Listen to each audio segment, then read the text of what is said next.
I'll hold my hands up and I'll take the blame for this. I will. I'll take the blame because at the start of the week I said, I hope news rolls out. I hope we have a lot to talk about this week in relation to Celtic Football Club. And in the space of time between that video and today, as we sit down now, we've had a news linking Leah Labada away from Celtic to a club like Ajax. And we've had news about Cameron Carter-Vickers and a potential injury that will stop his season. I wanted good news, but I somewhat feel responsible.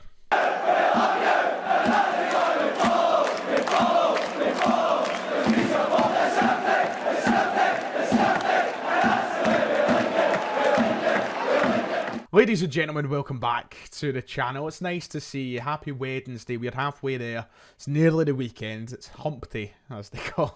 Still makes me laugh. Hump day. How immature. But nice to see you. Like and subscribe if you haven't already. It would be much appreciated. Today, yes, we're going to be talking about that news that broke late last night about Cameron Carter-Vickers and a potential injury that might see his season brought to an early end. It's one that's brought much confusion. A lot of people struggling to understand the actual ins and outs of the story. So today we're going to try our best to sit down and understand it and see what it means for both Celtic and Cameron Carter-Vickers. Hopefully nothing too serious, but you know, we're at a point in the season now where if things like this were to happen, you'd rather it be now. The business end of the season is coming to an end. We've sort of done all the hard work. We only have that one massive semi-final left.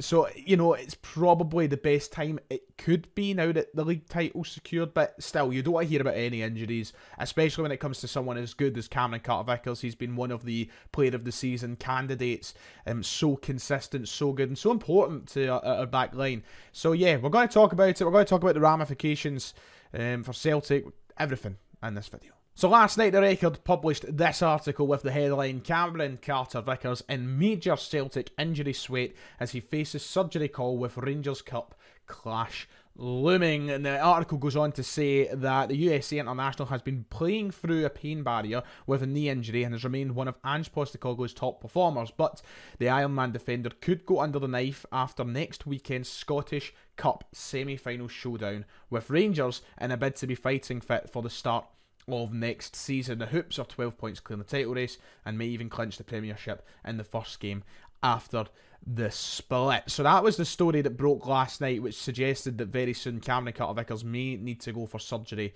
to fix his knee up from what is an injury he's been playing through. So first things first, before we talk about anything, got to give a massive, huge amount of credit to Cameron Carter-Vickers for playing through this injury for the past God knows how long. Obviously, we don't know the specific details as to when he's picked it up and how long it's been hampering him, but he's looked so unfazed by it. You know, he's still been consistently great, Cameron Carter-Vickers. I know there was that one game, in fact, it was the Rangers game, in fact, at Celtic Park, where people were saying probably his poorest game yet. Well, there's a reason for that, because he's been playing with a bloody knee injury, but fair play to him. He's just kept going, and he's looked as solid as ever. You know, it's not easy to play with a knee injury. They're obviously very touch and go, and depending on the severity of it, they can be season enders, and they can develop into much worse than that, as we all know. So fair play to him for playing through it. We know that he kind of sat out a few games at the start of the year, the calendar year. And obviously, he wasn't involved in the game against Kilmarnock this past weekend too, which has shown that it has taken a little bit of a toll on him. He was also left out of the American national team in relation to an injury issue. So it has affected him, but he still kept going. And I think that just speaks volumes of the character, the guy that you've got here, Cameron Carter-Vickers. He's an absolute warrior. He's an animal of a player who's not going to let this stop him. So he deserves so much credit for it. I absolutely love him. He's been outstanding since joining the club, and this shouldn't go ignored. You know, when it comes to the end of the season, when we're talking about our player of the season and we're talking about awards, and we're looking back on seasons like this and talking about the most important players, it's things like this, playing through these sort of things that they make you the hero that you are, and the player that you are, and the character that you are. And I hope that goes well remembered by everyone. So the Record article and what it means for the rest of the season is Cameron Carter-Vickers' season done. That's what we're going to have to wait and hear from Ange Postecoglou firsthand. I'm not going to jump down anyone's throat right now and put words in anyone's mouth and say it is or it isn't. It's not my place to say. And right now, we've not heard firsthand from the manager yet if that's going to be the case. Now, what the Record article suggests is that after the Rangers game, he could go into surgery. He might, I believe they used the word might, go into surgery after the Rangers game at Hampden next weekend.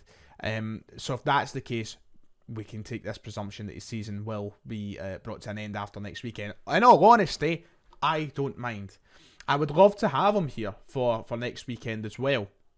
But one thing that I'm going to say very quickly here is, even if he can't make it next weekend, and it means getting him into surgery, it means prioritising his fitness for the next campaign, I honestly would maybe suggest it being the best idea. Not that they're going to listen to me, but I wouldn't bat an eyelid. I would be obviously gutted that he would miss such a huge game, but especially when you're playing Rangers and some of their players who can be overly aggressive and they like to get stuck in and they might put a wee dirty tackle in here or there, the risk of him aggravating the injury even more, I wouldn't even mind the thought of him just taking the time off from now until the start of next season. Now, we don't know if that will be the case. The Record article also suggests that he will be in for a return this weekend against Motherwell, but if he and Ange Postecoglou maybe see the best way forward being him to just step out of the side for now and end his season here, it would be gutting, but honestly, would not mind it. There's no definitives in the article, so it is right now, take everything with a pinch of salt, and I'm sure Ange Postecoglou will comment on it in his pre-match press conference this Friday. But I think that it makes a lot of sense, and Burns, who writes the article, Scott Burns, made it sound like Rabbi Burns there. Scott Burns, who writes the article, you know, he's usually decent enough with reliability. So I can see this being the case. It would make sense to try and keep him going until next weekend to give us the best chance of a solid defensive performance next week against Rangers. But as I said, I wouldn't be against the idea of him taking the time off from now, just so we are guaranteed him to be back in time for next season. Because let's be real, knee surgery, it isn't the easiest one to recover from. We want him to have as much of a pre-season as possible. Now, Cameron Carter-Vickers is the kind of player that you could take him out of the team for a year, and I think that he would come back in and just pick up straight where he left off. I don't think this will affect him too much. But honestly, if he needs to go for the surgery and they're using the mights and the coulds, if he does, I would like to see it kind of done and dusted. It's a gutter for Celtic. I don't want to see anybody's season ended early. I'd love to see him get as many appearances as possible, as many clean sheets as possible, and as much in there to solidify himself as a Player of the Year candidate, which he already is, but more to give it that. But yeah, it's a real gutter for him. I'm sure he'll be devastated. The good thing is, when it comes to the league, there's not much of a worry, and there is actually positives to take from this as well. Of course, it's more negative than positive. You're losing one of your best players to injury, but you've got to take the small positives when you can. And one of them is, it's going to give Yuki Kobayashi a decent run in the side between now and the end of the season, which is something he's probably been waiting for, and from his very few appearances so far in a Celtic shirt, probably deserves a little bit more time. I've liked what I've seen of him so far. I think he's going to be someone who fits into this team incredibly well, like the rest of Ange's signings, and it'll be good for him to kind of warm up a partnership with Carl Starfelt. I mean, we know that there's going to be interest in Cameron Carter-Vickers this summer. We know there's probably going to be interest in Carl Starfelt this summer, so touch wood, it doesn't happen. If the possibility comes where one of those centre halves leave, it'll be good to have a real understanding and judgment of Kobayashi from now to the end of the year, to see if he is the one that's ready to step into this team and carry us next season at the back. So I'm looking forward to seeing this extended run of time for Kobayashi. It just comes under the worst circumstances possible, losing Cameron Carter-Vickers to injury.